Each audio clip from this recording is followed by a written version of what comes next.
Welcome to it cooking recipe part 2।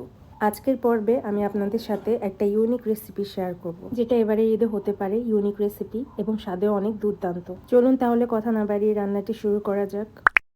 প্রথমে আমি একটি স্পেশাল সস বানিয়ে নিব। এজন্য এখানে 1/4 কাপ পেঁয়াজের বেরেস্তা, 1 চা চামচ কিশমিশ, একটা জয়ফলের অর্ধেকটা, 1/2 চা চামচ জয়ত্রী, 1 চা চামচ পোস্তদানা, 1/4 কাপের মতো বাদাম নিয়েছি এখানে আমি, 1/4 কাপ টক দই। এই মশলাগুলোকে আমি ভালো মতো ব্লেন্ড করে নিব। ব্লেন্ড করে একটি স্পেশাল সস বানিয়ে নিব। এবার আমি চিকেন প্রিপেয়ার করব। তো এখানে আমি একটা মুরগির বুকের অর্ধেকটা ব্লেন্ড করে নিয়েছি। তাতে স্বাদ মতো লবণ, 1/2 চা চামচ লাল মরিচের গুঁড়া, আদা চামচ আদা রসুন বাটা আর 4 চা চামচের মতো বেসন আমি এখানে দিয়ে দিয়েছি। এখানে আটা বা ময়দা এগুলো কিছু ইউজ করা যাবে না, শুধু বেসনটাই ইউজ করা যাবে। তো আমি এগুলো ভালো মতো মিক্স করে নিচ্ছি একসাথে। মিক্স করা শেষে এগুলোকে আমি গোল গোল শেপে দিয়ে নিব। আপনারা চাইলে হাতে কিছুটা তেল দিয়ে নিতে পারেন, না হলে হাতের মধ্যে বেজে যেতে পারে। এভাবে আমি নিয়ে চিকেনগুলো গোল গোল করে শেপে দিয়ে কোফতাগুলো রেডি করে নিচ্ছি।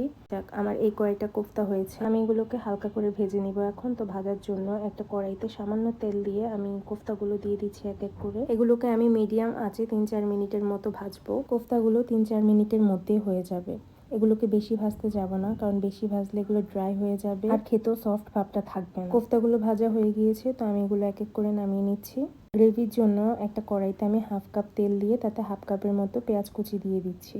পেঁয়াজ কুচিগুলোকে আমি ভালো মতো নেড়ে চেড়ে তার মধ্যে 1/2 কাপ পেঁয়াজ বাটা দিয়ে দিচ্ছি। পেঁয়াজ বাটা আর পেঁয়াজ কাটাগুলোকে আমি একসাথে তেলের মধ্যে কিছুক্ষণ ভেজে নিব।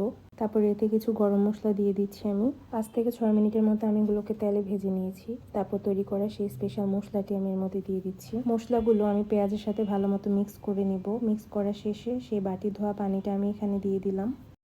তারপর এতে আদা রসুন বাটা দিয়ে দিব, স্বাদ মতো লবণ, 1 চা চামচের মতো লাল মরিচের গুঁড়ো দিয়ে এগুলো ভালো মতো মিশিয়ে সামান্য একটু পানি দিয়ে আমি এটাকে কষিয়ে নিব।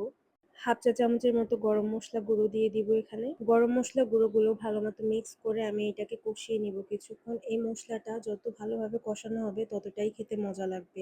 কিছুক্ষণ পর আমি ঢাকনা উঠিয়ে দেখলাম আর তেল উপরে উঠে এসেছে। তো এই পর্যায়ে আমি আমার ভেজে রাখা কোফতাগুলো এখানে দিয়ে দিব।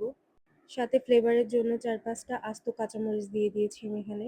কোফতাগুলো গ্রেভির সাথে ভালো মতো মিক্স করে আমি এখানে সামান্য পানি দিয়ে দিব। এবার ঝোলটা সামান্য ফুটে ওঠা পর্যন্ত এটাকে আমি রান্না করব। যেহেতু কোফতাগুলো আমি আগেই ফ্রাই করে নিয়েছি আর এই ঝোলেও এটা সিদ্ধ হয়ে যাবে, যার কারণে এটা বেশিক্ষণ রান্না করতে হবে না। গ্রেভিটা ফুটে উঠলে আমি এতে 1 চা চামচের মতো চিনি, 1/2 চা চামচ গরম মশলা গুঁড়া, 2 টেবিল চামচ গুঁড়া দুধটা দিয়ে দিব আর সাথে 1/4 কাপের মতো পেঁয়াজের বেরেস্তা দিয়ে দিব। দিয়ে দিচ্ছি 1 চা চামচ গাওয়া ঘি, যেটা ফ্লেভারটা আরো বেশি বৃদ্ধি করবে। সবগুলো ইনগ্রেডিয়েন্টস আমি ভালো মতো মিক্স করে আরো 5 মিনিটের মতো রান্না করব।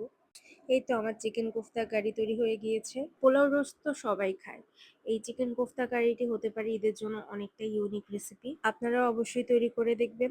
আজকের জন্য এখানেই বিদায় নিচ্ছি। ঈদ কুকিং রেসিপি পার্ট 3 দেখার জন্য আমন্ত্রণ রইল।